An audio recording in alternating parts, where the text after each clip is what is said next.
Olá a todos! Que bom ver a escola como espaço de formação e reflexão. Eu sou a Marisângela, professora da rede, e hoje vamos compartilhar sobre o tema mediação de conflitos na escola. Tem conflito aí na sua escola? Então vamos juntos enfrentar esse desafio. Existem diferentes tipos de mediação. Na área jurídica, o termo é bastante utilizado, você já deve ter ouvido falar, né, sobre a figura do juiz mediador. Mas não é dessa mediação que nós vamos falar. A nossa definição está muito mais voltada à mediação voluntária, aquela que acontece todos os dias no contexto escolar. Então vamos um pouquinho dessa definição para entendermos melhor? A mediação, ela é um procedimento voluntário e informal de auxílio às pessoas em conflito para que identifiquem por si mesmas alternativas de benefício mútuo. Eu quero destacar alguns pontos dessa definição. Primeiro, que é um processo informal e voluntário. Nesse momento, quero fazer uma provocação para você. Você se vê como um mediador? Você se percebe como essa figura de mediador?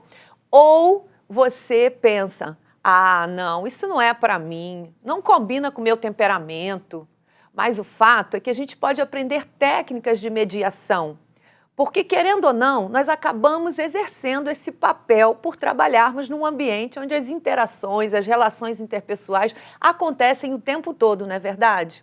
Eu sei que você sempre tem que ser um mediador na sua turma, com seus alunos, né? Muitas vezes até no espaço coletivo da troca dos professores, ali no pátio, em todo momento. Todos nós acabamos tendo esse papel de mediador de conflitos. Por isso, é importante você se reconhecer nesse papel e querer aprender algumas técnicas que ajudam bastante e podem ser utilizadas em outras áreas da nossa vida. Bom, deixa eu destacar mais uma coisa nessa definição, que as pessoas identifiquem, que as partes identifiquem por si mesmas alternativas de benefício mútuo. Nesse ponto, nós entendemos bem a diferença desse conceito de mediação que nós estamos utilizando. Não somos juízes mediadores. Não vamos ouvir os dois lados e depois bater o martelo, né, para dizer quem está certo e quem está errado. Nós vamos provocar a reflexão dos dois lados e estimulá-los a encontrarem alternativas de benefício mútuo. Porque quando você faz dessa forma, eles aprendem estratégias para que, por si só, eles possam ser capazes de resolver outros conflitos. Se você não faz dessa forma, você já dá a resposta, você já é o juiz, o que acontece? Ele nunca vai aprender a buscar, né, alternativas no meio do conflito. Ele vai sempre depender da figura de um mediador, tá? Então, para que a aprendizagem também esteja acontecendo, é importante que você os ajude a encontrar essas alternativas. Vamos então conversar agora sobre algum dos pilares que compõem a arte da mediação de conflitos, para que esse tema fique um pouco mais claro, tá? Então, bom, para começar, para a gente entender melhor, não vou dizer qual é o pilar não, tá? Eu vou fazer uma dinâmica com vocês, tá bom? Para ficar bem animado, mais participativo. Queria pedir que todos participassem agora, tá? Vamos fazer uma dinâmica. Para falar do primeiro pilar, eu quero começar com uma dinâmica. Vamos juntos? Vamos participar todos? Vamos lá? Duplas ou trios. Organizem-se, você vai ter 1 minuto para resolver um desafio. Você pode usar diversas estratégias, tá, para resolver esse desafio. Fique à vontade, use a sua criatividade. A única regra é, não pode machucar o colega, tá bom? Não pode machucar o colega. Então vamos lá, duplas ou trios, tá? Uma pessoa apenas da dupla ou do trio vai fechar a mão assim. Olha como está aí na imagem. Fecha a sua mão, uma pessoa só. Vamos lá? Os outros, ou a outra pessoa da dupla, tem 1 minuto para abrir a mão dessa pessoa. Vamos lá? Use a estratégia que você quiser. Vamos lá. Abra a mão dela. Botar o reloginho.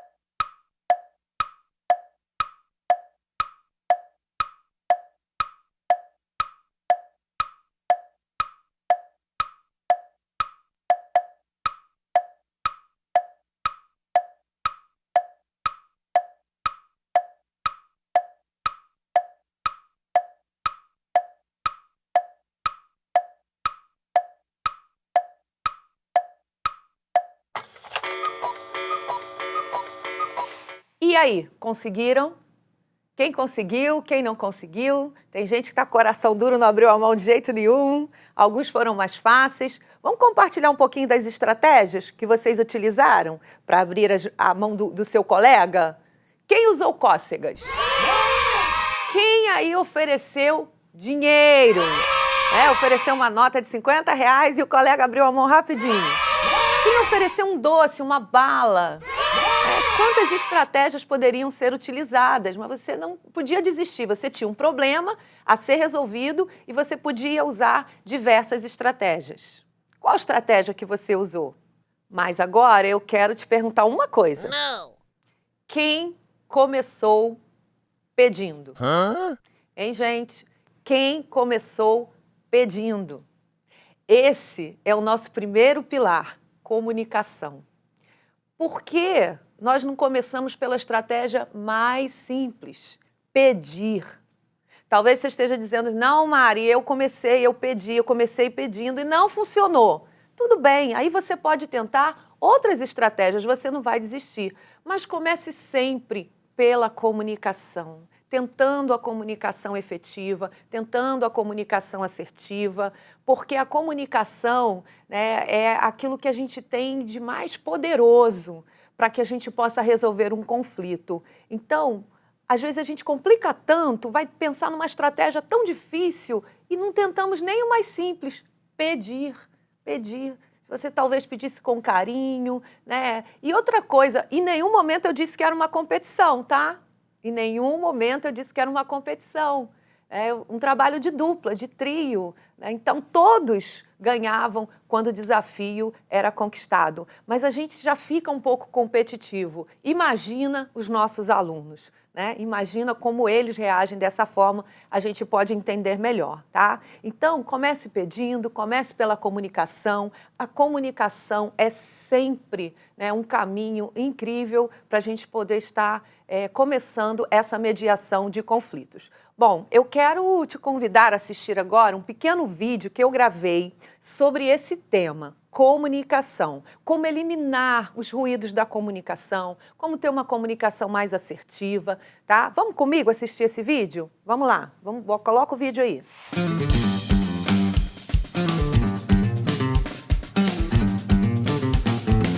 Estou aqui para conversar um pouquinho com você sobre educação socioemocional. Escola é lugar de comunicação. Na infância, família e escola representam esse contexto onde as crianças vão desenvolver a sua competência social. Então, a gente sabe que nesse contexto de tanta interação, existem também os conflitos, que acontecem todos os dias nas nossas escolas, nas interações que acontecem, na sala de aula, no pátio, né, no refeitório, em todo momento, até mesmo entre as equipes, né, equipe gestora, a comunicação, a interação está presente em todo momento e ali podem acontecer conflitos. Por isso é importante a gente aprender a comunicar de uma forma mais efetiva, de uma forma mais clara. E isso é possível. A gente pode ampliar o nosso repertório, aprender um pouquinho mais, ter mais ferramentas de como fazer isso, como ter uma comunicação mais efetiva, que possa minimizar os conflitos presentes nas interações. Bom, todos nós, em algum momento, já vimos o gráfico da comunicação, né? E entender como esse gráfico funciona é entender como funciona o processo da comunicação.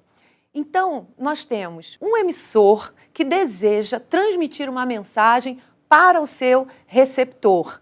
E essa mensagem está dentro de um contexto que vai favorecer a interpretação. Esse emissor ele tem que codificar essa mensagem. Ele tem que pensar como que ele vai codificar. Vai ser em palavras? Eu vou transformar em sinais? Um desenho? Como que eu vou codificar a minha mensagem? E o emissor vai fazer o exercício de decodificar. Vou ter que escolher um canal, vou falar por carta, vou falar por e-mail, de que forma eu vou comunicar, vou fazer um telefonema, de que forma, qual vai ser o meu canal para que essa mensagem possa chegar?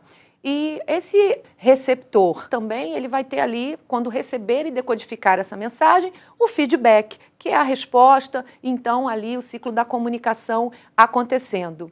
Mas por que será que às vezes eu falo A e o meu receptor entendeu Z?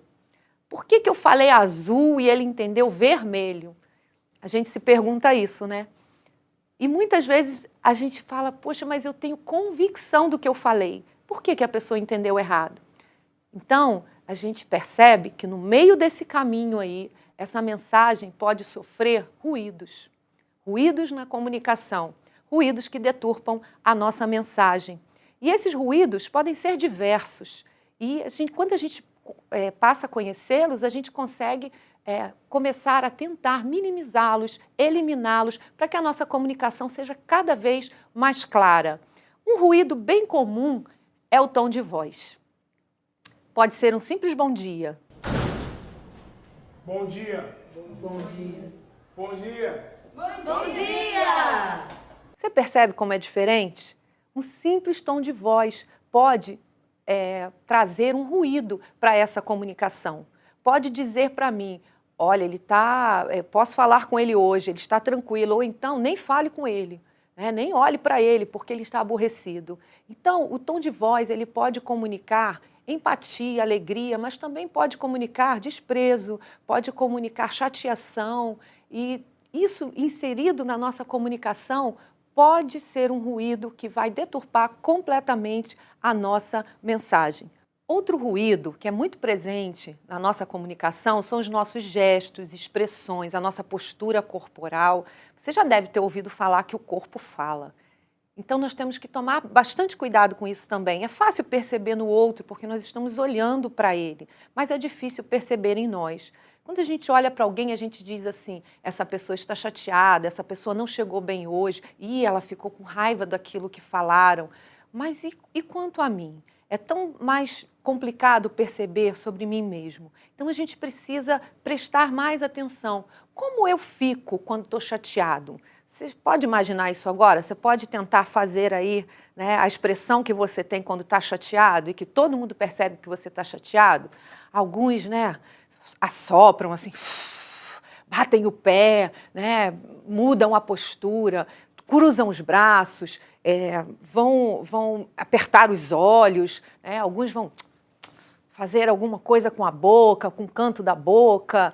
Como que a gente faz? Como são as nossas expressões? O que elas estão comunicando? Né? Ou que ruídos elas estão colocando na nossa comunicação? Muitas vezes a gente vai dizer assim, mas eu não falei nada demais. Mas a maneira com que a gente falou, que a gente olhou, né? Aquela expressão que a gente fez na hora, fez com que a nossa comunicação, a nossa mensagem chegasse deturpada no nosso receptor. Então é muito importante a gente fazer esse exercício do espelho e prestar bastante atenção em como nós nos comportamos corporalmente para que isso não seja um ruído na nossa comunicação. E outras coisas também podem funcionar como ruído, como, por exemplo, as palavras escolhidas, né? Gente, posso sentar aqui um pouquinho? Eu tenho que fazer um trabalho. Pode, né? Muitas vezes a gente pode dizer o que quer, mas as palavras não foram habilidosas, as palavras não foram bem escolhidas e essa escolha pode ser um ruído na nossa comunicação. Outra coisa é que o momento escolhido, o momento que a gente escolhe para falar alguma coisa, pode fazer a diferença entre ganhar um sim ou ganhar um não, né? Se tivesse falado em outro momento, ganharia um sim, mas o momento não era adequado, o momento funcionou como um ruído e aí a gente ganhou um não, né? Então, o momento também pode ser um ruído na nossa comunicação. E, claro, também a nossa atitude, a atitude com que chegamos para comunicar. Muitas vezes chegamos com uma atitude já negativa, já armados, já tão tensos, que a partir dali essa comunicação já se inicia com ruído. Então, sempre com uma atitude positiva, sempre esperando o melhor, sempre considerando o outro, respeitando o outro, isso faz toda a diferença na nossa comunicação. Então, como dica, prestando atenção, bastante atenção no nosso tom de voz, né, o tom de voz que colocamos em cada frase, em cada comunicação que vamos fazer, prestando atenção nos nossos gestos e expressões, na nossa postura corporal, se conhecendo a cada dia, fazendo autorreflexão, exercício do espelho e se percebendo para que a gente possa eliminar cada vez mais esses ruídos, ouvindo os feedbacks, as pessoas que estão ao nosso redor, que nos conhecem bem e que muitas vezes fala assim, poxa, você fez uma cara. Pois é, isso é para a gente ouvir. E aí a gente, poxa, que cara. Aí você lembra, percebe e fala, poxa vida, essa expressão minha pode colocar um ruído na minha comunicação e o meu receptor, né, entender tudo diferente. Eu disse uma coisa e ele entendeu outra. Então, os feedbacks também são muito importantes, principalmente das pessoas que nos amam, que gostam de nós, que estão falando para ajudar. Tchau, gente. Valeu. Nossa, Lud, não precisava ter falado daquele jeito com a menina. Você tem razão. Não precisava falar daquele jeito com ela. Esses feedbacks também são muito importantes para que as interações possam ser mais positivas. E é isso que nós queremos, interações mais positivas, que a comunicação flua, sem ruído, na nossa vida profissional, dentro da nossa sala de aula, né, no nosso contexto escolar, que a comunicação seja cada vez mais positiva, com isso um ambiente muito mais agradável, um ambiente muito mais favorável à aprendizagem, mas isso também não se restringe apenas à nossa prática profissional, mas isso é saúde e é bem-estar para todos nós e pode ser aplicado em qualquer área da nossa vida. Espero que tenha sido bem bacana para você essa conversa e até o próximo vídeo.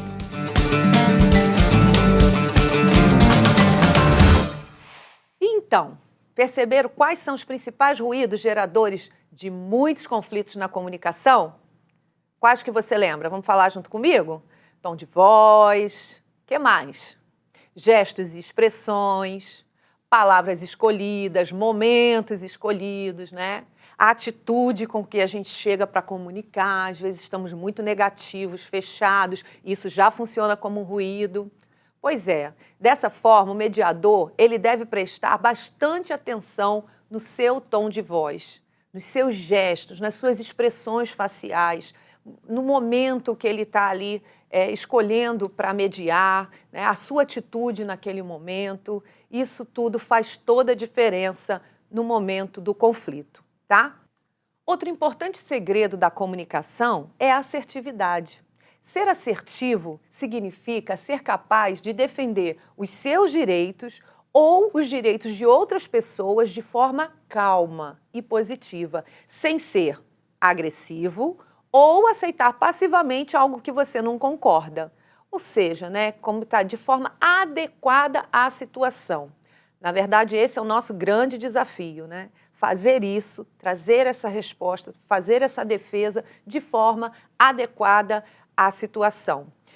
Por esse pressuposto, existem então 3 tipos de comunicação. Existe a comunicação agressiva, existe a comunicação passiva e, finalmente, a assertiva, né? A comunicação agressiva é aquela que a pessoa sempre ganha, mas o outro lado sempre perde, né? É aquela pessoa que sabe tudo, ela não escuta ninguém, né? Tudo que você fala ela já sabe, ela tem dificuldade quando o ponto de vista dela não prevalece. Então, essa pessoa ela acaba exercendo uma comunicação agressiva, né? Então, é uma sensação de que ela sempre tem que ganhar e o outro lado perder. Por outro lado, a gente tem a comunicação passiva, que também não é o nosso objetivo. É aquela pessoa que nunca se coloca, né? Ela não sabe dizer não, então ela se sobrecarrega, porque as pessoas sabem disso e vão pedindo tudo a ela.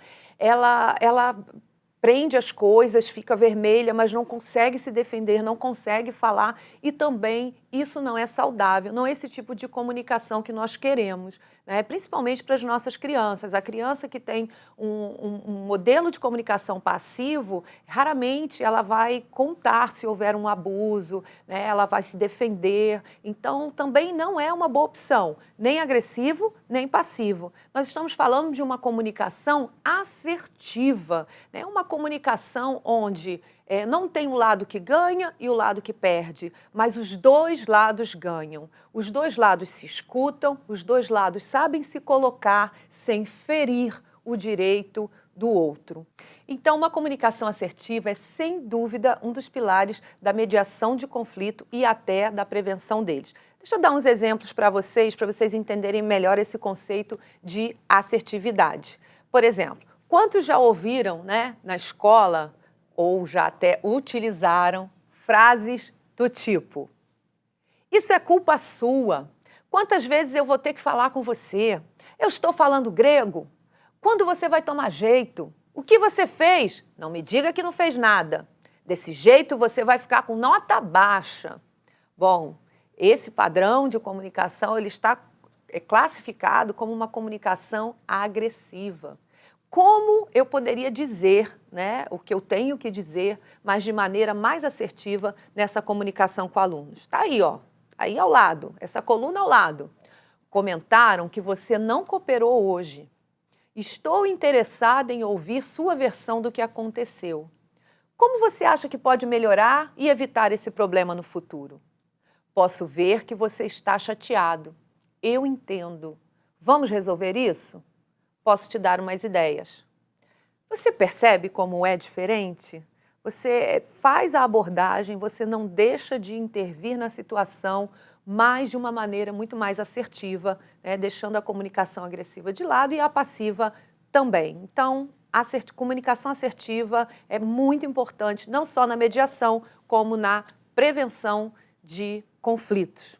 Vamos falar de outros pilares? Vamos lá? Então, o próximo que eu quero falar é a imparcialidade. A imparcialidade é quando uma das partes, né, percebe que não há uma tendência. Porque se você for parcial, você perdeu o seu papel de mediador. Aí já são 2 contra 1. E esse 1 vai ficar na defensiva, não vai mais te ouvir. Então é muito importante que ele perceba que você está completamente imparcial. Você está ali para os dois lados. Você quer ouvir os dois. Mesmo que você tenha presenciado e visto uma atitude mais agressiva de uma das partes. Mas eu já vi quem está errado. Não, para um pouquinho, ouça, tá? Geralmente, vocês vão concordar comigo, são todos, né, professores, todos da área da educação. Geralmente, quando você pergunta por que você bateu nele, embora não justifique, claro, tem sempre um motivo, né, gente? Aí vai dizer, porque ele pegou algo meu sem pedir, porque ele falou da minha mãe, porque ele me xingou. Então, na verdade, ali é uma troca de reações, né? Há uma atitude, o outro reage, por isso que não tem essa coisa do lado certo. Nós vamos ouvir os dois, vamos encontrar alternativas de benefício mútuo nessa situação, para que a gente possa aprender juntos e acalmar e mudar aquela situação, tá? Isso tudo nos leva ao terceiro pilar, né? Escuta ativa. A gente fala tanto disso na escola, não é verdade? Escuta ativa. Precisamos aprender a ouvir, não é verdade? Você não vai conseguir gerar a reflexão das partes para uma resolução, né, para uma aprendizagem de autocontrole sem ouvir, tá? É claro, eles vão tentar falar ao mesmo tempo, mas seja firme, dizendo que primeiro um vai falar e todos vão ouvir e depois nós vamos inverter e todos serão ouvidos, né? Com os menores, dá até para utilizar, né, uma técnicazinha que você faz com palitos de picolé, com imagens de uma boquinha e de uma orelhinha, né? Então, você está ali mediando aquele conflito, você dá a boquinha para quem vai falar, a orelhinha para quem vai ouvir, e depois você troca. Isso funciona bastante com as crianças menores, tá? Mas a escuta ativa é uma parte super importante da mediação e lembrando de forma imparcial, tá? Outra coisa muito importante na mediação, que é mais um pilar que eu quero conversar com você agora, é a autorregulação e o controle do ambiente. Imagina, né, aquela confusão, as crianças estão brigando, estão no meio de um conflito e você entra no meio daquela confusão tentando ser ouvido. Você já sabe que não dá certo, né? Você acaba gritando também, você acaba, às vezes, apanhando também.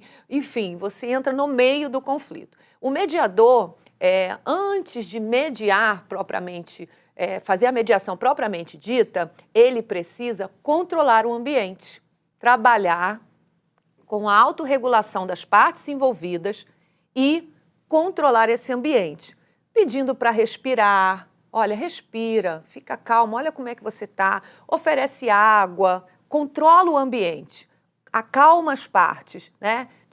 Tem muita gente olhando, está no meio da confusão, tira dali, controla o ambiente, sai do meio do tumulto, acalme as partes, tá? Faça-os respirar profundamente, umas 5 vezes. A respiração é a grande estratégia para trazer de novo, né, essa autorregulação do organismo, do cérebro, para você conseguir se acalmar. Então, respiração profunda, ofereça ali a água, como eu falei, controle o ambiente, né? E aí sim, você vai poder começar a mediação propriamente dita, com a escuta, enfim, e ajudar esses alunos a resolverem essa situação, tá?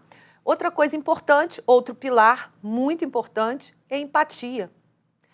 Empatia é você estar ali com aquela atitude que diga: eu estou aqui porque eu me importo com o que vocês estão passando e sentindo. A criança sente isso quando você realmente se importa, quando você realmente está ali por eles, né? A gente sabe o quanto a afetividade é importante nesse momento da mediação. Eles não percebem que você está de lado nenhum, eles percebem que você está ali querendo ajudar.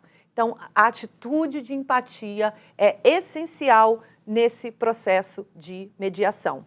E o último pilar que eu quero falar com vocês é uma coisa muito interessante, né? Que é simples de fazer, é uma técnica bem simples de fazer, tá bom? E que ajuda bastante. É a capacidade de você parafrasear ou sintetizar, tá, o problema. Deixa eu te dar um exemplo, mais ou menos, né? Quando você pedir para eles falarem, eles vão falar bastante, né? A criança fala muito, enfim, adolescente, eles vão começar a falar e você vai fazer ali a coordenação de quem fala, quem escuta, e vamos escutar. Aí eles vão falar.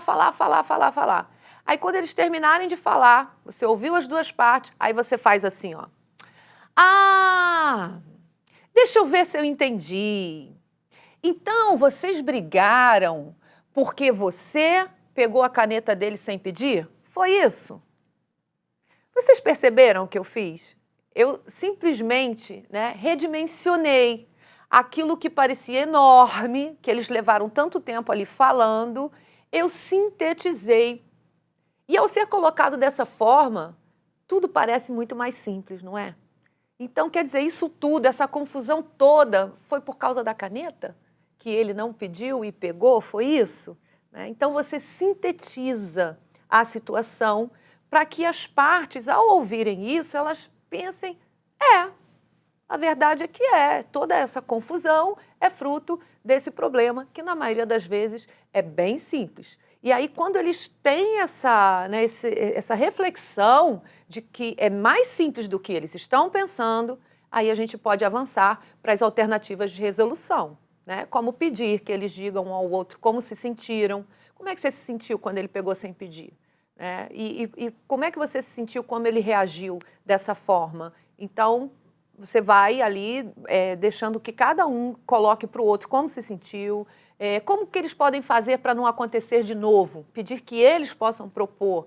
Aí o aluno diz, olha, da próxima vez eu vou pedir, né? Da próxima vez eu também não vou reagir dessa forma, eu vou falar com você para você pedir. Enfim, desculpas mútuas, porque se há um conflito, cada um tem a sua parte, né? Para aprender, para fazer, então nunca é uma parte só. Tá? Então, os pilares são esses e eu quero também deixar algumas outras sugestões aqui bem simples, mas que são bem eficazes na hora da abordagem. Uma delas, já que eu falei da postura, né, a postura atitude positiva, é a estratégia, uma das estratégias até da disciplina positiva, que é a gentileza e firmeza. Tá?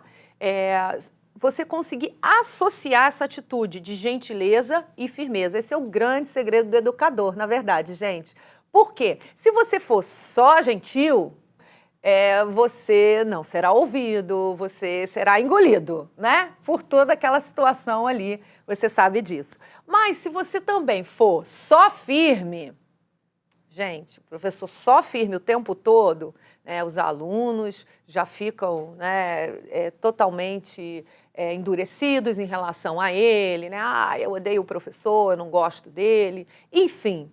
Então a gente precisa achar esse equilíbrio, gentileza e firmeza, tá? Como que eu posso fazer isso, Mari? Bom, vou te dar um exemplo, né? Quando você vê um aluno muito chateado, com raiva, você pode dizer para ele assim, olha, eu posso ver que você está com raiva, eu entendo, mas você não pode bater no colega. Preste atenção, né? Perceba como que a gente age aqui. Primeira coisa que eu fiz foi validar o sentimento desse aluno. Quando eu digo para ele o quê?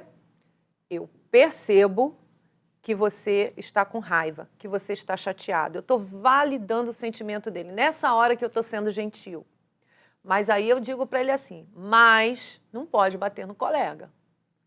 Então eu estou sendo firme contra, né, aquela atitude que não pode acontecer de novo e que não é aceitável, tá? Então você valida o sentimento, isso é gentileza, né? A criança não quer sair do parquinho, né? É natural, a gente entende isso. Então você diz para a criança, olha, eu sei que você adora o parquinho, eu sei que você não quer sair do parquinho, que o parquinho é muito legal, eu também acho o parquinho muito legal, mas agora nós vamos para a roda de leitura. Aí você está sendo firme, tá?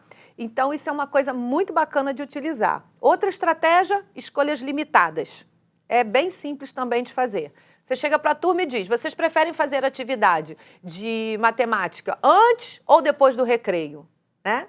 Viram que não há possibilidade de não fazer. Essa é a técnica, escolhas limitadas. Eles se sentem participantes, né, dão a sua opinião, mas você está ali já colocando de alguma forma essa gentileza e essa firmeza funcionando com escolhas limitadas. Outra dica, reunião de classe.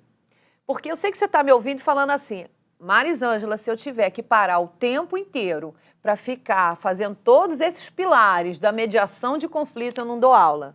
É verdade, né, gente? Então, uma dica, reunião de classe, tá? Para você não parar toda hora a sua aula para mediar conflitos. Quando você perceber, tá, que uma situação é mais complexa, que não vai se resolver rápido, que não é simples, você diz, ó, vai ser anotado na pauta da reunião de classe e nós vamos retomar depois e vamos resolver, tá? E aí você marca esse tempo com a turma para fazer essa reunião, retoma essa pauta e deixa que eles se envolvam no processo, né, que eles também estejam envolvidos no processo da mediação, porque quando você traz, né, esse protagonismo, a gente sabe disso, os alunos estão ali para serem protagonistas e não apenas, né, estarem recebendo e sendo dito a eles o tempo todo. Eles gostam, né? Por exemplo, você pode propor intervenções também que são bem interessantes no cotidiano escolar, como rodas de conversa sobre determinado assunto, o monitor legal, né? Esse é um projeto muito legal que algumas escolas já fazem, que é colocar o próprio aluno como monitor de pátio, e isso é muito interessante, porque esse aluno ele assume responsabilidade e os outros colegas também o respeitam, porque querem também estar naquela posição, tá? Então, fazer um trabalho, intervenções como essa, reuniões de classe, monitor legal, rodas de conversa, ou seja, trabalhe com a prevenção, que é sempre o melhor remédio. Não tem jeito, né, gente? Sempre o melhor remédio, tá? Crie regras de convivência junto com eles e que eles mesmos sejam os monitores dessas regras, né? Faça os participantes desse processo. Bom, estamos chegando ao final, né? E eu quero deixar um exercício para o grupo aí nesse espaço de reflexão. Se for possível, façam logo após terminar agora o vídeo, tá bom? É um exercício, né, para que a gente comece essa reflexão por nós, para que a gente comece juntos a trazer esses padrões de mediação para o nosso contexto escolar e que funcione, que o clima escolar fique muito mais favorável à aprendizagem. Vamos lá, vamos aceitar esse exercício aí juntos? Bom, muitos conflitos na escola são agravados pelo sentimento de injustiça que os alunos carregam. muitos alunos se sentem injustiçados quanto à disciplina, quanto àquilo que acontece com eles, tá? Então, eu quero deixar essa pergunta para vocês, como um tema aí de discussão para o grupo nesse momento de reflexão. O que acontece na sua escola quando um aluno se comporta mal? Ou é enviado para a direção, para a secretaria? Deixa eu te fazer uma pergunta. É igual para todos? Gente, deixa eu dar um exemplo para vocês, né? Assim, com alguma vivência já de município, de muitos anos na escola. Muitas vezes eu vi o aluno ser encaminhado por um mau comportamento à direção e ganhou um tablet, porque estava todo mundo ocupado, deram um tablet na mão do aluno, ó, fica aí. Né? E aí o outro que foi encaminhado, né, depois, em outro momento, um outro aluno, estava todo mundo lá disposto a fazer alguma coisa, e aí ele teve que copiar 20 vezes um texto. Eles voltam e contam isso. Né? Ah, ganhei um tablet, fiquei no ar-condicionado. E o outro, copiei 20 vezes um texto. Então, esse sentimento começa, né, por falta de padrão, de tratar a todos de forma igual, que todos se sintam queridos, amados, né, e que não haja preferências na escola. Então, a gente pode, como equipe, refletir um pouquinho sobre isso. Então, quero deixar essa atividade. Vamos, como equipe, criar coletivamente esses padrões de convivência aí na sua escola. Eu deixo esse desafio para vocês. Ainda que precisem especificar diferentes casos, né? Diferentes procedimentos. Olha, nesse caso a gente faz isso, naquele caso a gente faz isso. Isso, com certeza, será uma estratégia de prevenção, de mediação de conflitos, porque é sempre melhor trabalhar com a prevenção. Vamos juntos investir num clima escolar saudável que favoreça a aprendizagem. Obrigada, espero que essa reflexão possa te ajudar de alguma forma, não apenas na sua vida profissional, mas em todas as áreas da sua vida que envolvem relacionamento. Um grande abraço a todos, um excelente ano para todos nós e falamos aqui um pouquinho, né, também da nossa saúde e do nosso bem-estar.